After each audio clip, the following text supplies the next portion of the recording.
Injuries, suspensions, wins, losses, draws, I think it's all happened. We've played loads more since the last game.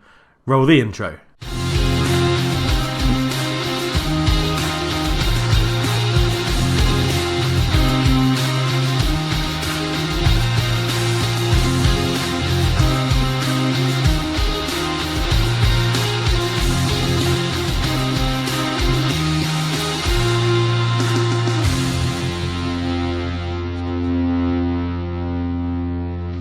Hello and welcome back to the Journeyman Save. I am Culture Left Foot. It's a pleasure to have you with me, and as you can see, we've played quite a lot of games, and there were draws in here as well, and only one loss, actually, weirdly. I thought there was more. Last time together, we were there for the 3-1 win against Olympiakos in the Cup, I think. I may be wrong. But since then, we've played 4-1 Addis Thessaloniki, and we've gone, by the way, kudos to the person who said my pronunciation is horrendous. I know it is, thank you very much. So then we beat Olympiakos 5-1. We absolutely smashed them. It was great. Really good result to get something like that against our rivals. They got a man sent off in the 52nd minute, and we scored 3 more goals after that with Gregorio, Brozovic and Balic. 2 goals in the 90-plus minute as well. Really, really good. We then went on and beat Panionis 4-2. Which was great. Goals from Siopis, Judovic and 2 from Marco Tos. Linez got sent off just on the stroke of half-time as well. Didn't really change the game too much. We were already 4-0 up by that point. 4-1 up, sorry. They got a goal back. Nothing really mattered. We then played Xanthi again. We played Xanthi in the Cup and beat them 3-0 away from home in the quarterfinal first leg. Ivanusek getting 2 and Jurdovic getting a goal. We then beat them again 1-0. Jurdovic making that win with a penalty. We then beat Panathinaikos, Koutris, Leonardo Koutris, Gennaro Ruggiero and Jurdovic getting the goals. We then wrapped up the quarterfinal of the Cup with a 3-0 win against Xanthi. Ivanusek getting a hat-trick. 3-3, we drew the first leg at home to FC Copenhagen in the Cup. Koutris, Jurdovic, Jurdovic got 2 in that game. Lang, Duncan and Umar, I think it would be. 3-3. Then we won 2-0 in the league against Plantinis. Then we lost 3-2 away. Absolutely crazy games these were. I probably should have done one of them as a live com. But the Europa League was never a strong point for us, or never the focal point for us. And we've just drawn 2-2 with AEK Athens. Jan Petric and Lovro getting the goals, and Sinkgraven and Fernandez scoring for them. One of these had an absolute banger in it from Harry Charsley. I'm just trying to remember. In fact, if it's none of these, then that means we were... Oh, it was that one. Yeah, 4-1.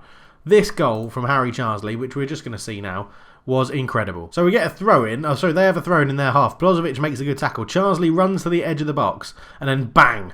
From the edge of the D, absolutely leathers it. And now, if you don't follow me on Twitter, @CultureDef, little plug, links in the description below, then I'd put a gif out of that goal because it was absolutely incredible. But today, we're playing Pas Lamia in the Cup in the semi-final first leg, and I'm going to give you an insight into the match day experience and what I do. So this is going to involve us playing the game on extended highlights, so you can see how I play it and the tactical changes I make. But whilst the game's going on, we're going to go through the comments that you left on the last video, and I'll answer some of your questions, hopefully. So, let's get into the game day. But of course, before game day, we have the tactical analysis. So, what I generally do on tactical analysis is I pick the team I want, the players I want to play. I just want to make sure that I'm not missing anyone in particular. We only have 7 subs, so we'll name Ricky as our 7th sub due to some injuries. Luis Sanchez has got a bit of a knock, 78%, so he definitely won't be playing. Which means Gil Diaz will come in there, and Siopis can go on the bench instead of him. So 3 injuries still there waiting to happen. Generally I'll pick the team I want, and then I'll go into the inbox and I'll let the assistant discuss the tactics that I've already laid out, because I really can't be bothered to do that every single time, telling the players what I want them to do. So that's what we do about the match day preparation. We'll be back for the game against PAS Lamia. And this is how we line up. So starting from the front to the back this time. Ivanusek's up front. Diaz, Petric and Charsley behind him. Gregorio and Brozovic are in the middle. Koutris, Gomez, Lovro and Tenez at the back four. Mitrushkin is in goal. The only difference to the subs, Marco Tos is back on the bench instead of Ricky. because we need 2 under-20 players. So Marko Tos and Jan Petric are the 2 players that we've picked as our under-20s in this game. We're going to go out there and tell the guys to do this for the fans. We're the favourites here. Go and do it for the fans. That's what we want to say. And then we'll highlight them all and just tell them that we all have faith in them, because that tactic, that team talk still really works. Right, we'll go back to putting goal replays on. Goals, okay. We're going to change this up to extended just for this game so that you can see what I'm doing. But we'll go into the questions in a minute as Leandro Koutris has the ball into the back post. Pullmans heads it away and Leandro comes forward. He's got a long way to run. He's gone round 1. Tenes makes a great tackle. So the first question from last day's, or the first comment from the last video, as Charsley comes forward, puts a ball in. Ruggiero gets there out to Gil Diaz. Good save from Papadopoulos in goal. Simao Gamer, I hope I've said that right, has mentioned that he's Greek. Gil Diaz shoots over. He's Greek. He's Portuguese. And he's telling me, as you can see on the screen now, that I'm saying Goncalves wrong. Because it's a C with a little thing on it, it's how you'd pronounce an S.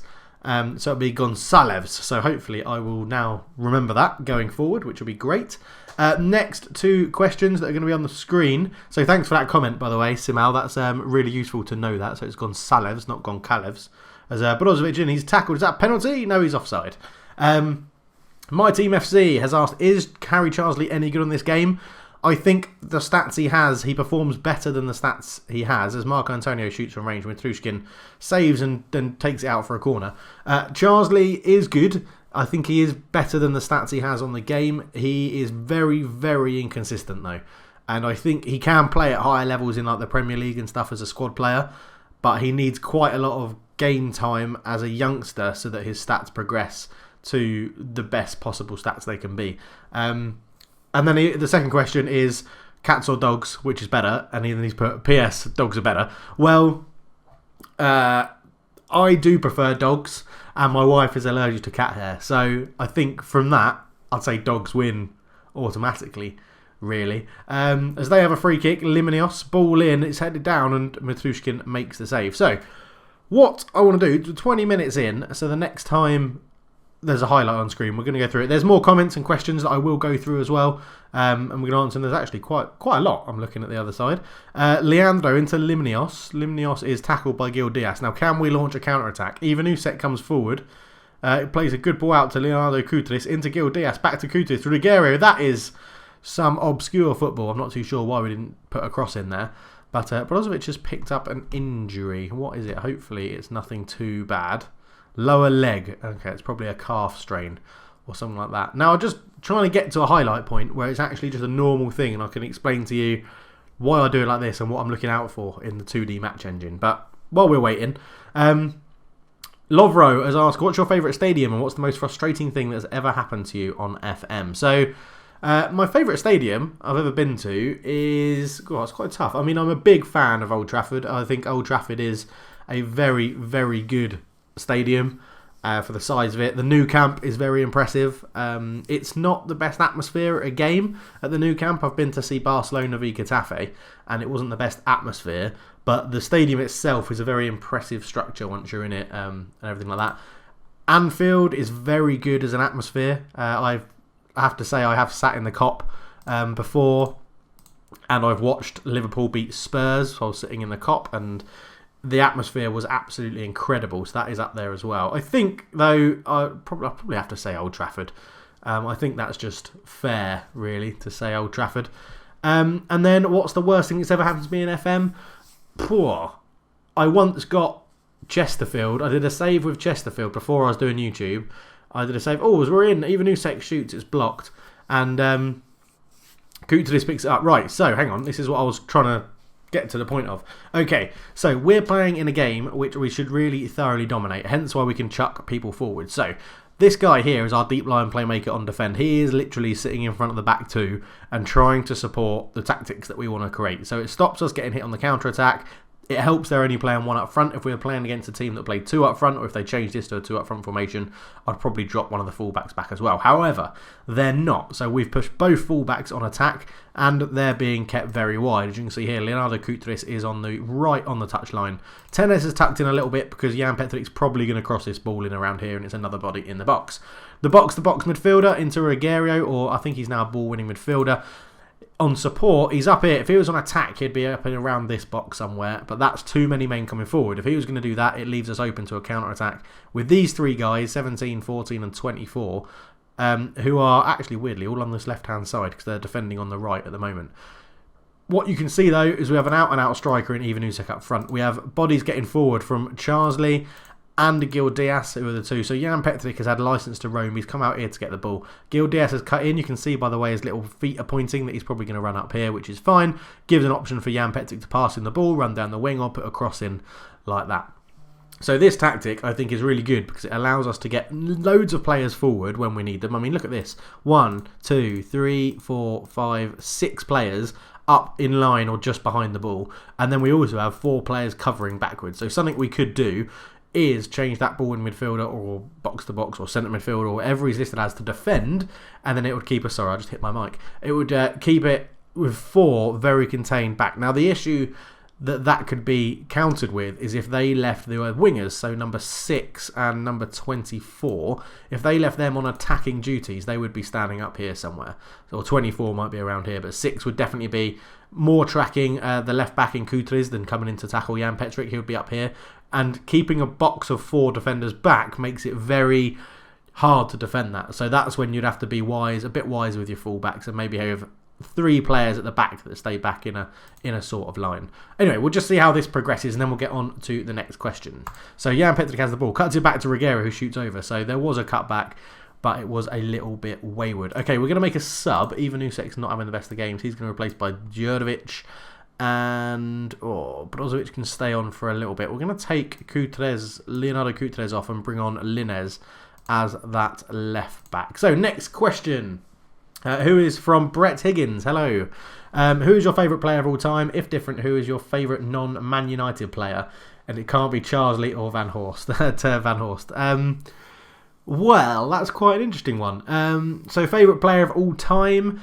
Probably as a Man United player. I've always had a big soft spot for Van Nistelrooy when he joined the club. It was a guy that I'd actually followed before Man United signed him. As Rogerio comes forward, he's tackled. So we should now have people back to cover the counter-attack. We do, which is great. Rogerio into Brozovic. But Van Nistelrooy, always been a big fan. Djurdovic shoots. That's terrible goalkeeping. We're 1-0 up, which is great. Van Nistelrooy has been a favourite. Vidic, because I'm a centre-back. Oli Solskjaer, because he was injury-prone, and I'm very injury-prone, but he always stuck with it and was just an amazing sub. He always changed the game when he came on. Other players, I have always really liked Steven Gerrard. I think he's a great player. And weirdly, Juninho Pernambucano. Now, younger generation of children, if you don't know who he is, he played for Olympique Lyonnais and was a central midfielder, a centre attacking midfielder. And he was the best free kick taker I've ever seen. As we go 2-0 up with Gil Diaz with a wonderful volley. And he was phenomenal, better than David Beckham at free kicks. Go on YouTube and search for Juninho Pernambucano. That's spelt the same way Juninho was for Middlesbrough, or how you'd expect to spell Juninho. And then Pernambucano, just put Juninho P and it'll probably come up. Go and check out his free kicks. He was absolutely amazing. Messi or Ronaldo, and why? That's a really tough one. I think Messi, I've got a soft spot for Ronaldo because I'm a Man United fan, obviously. But I think Ronaldo has... It seems like Ronaldo's put my effort in to get where he is, and I really appreciate that. I really like that in a person, and I really think that's what all athletes should be doing. I'm not saying Messi hasn't put effort in, but Messi just seems to be blessed with this natural ability. And I think Messi gets an easier ride than Ronaldo does, because Ronaldo comes across as arrogant, which he is, but then he's put in a lot of work to have that arrogance. So I don't think there's really an issue with him being that arrogant. However, they're both absolutely amazing footballers, and they're both amazing. Probably Ronaldo just edges it for me.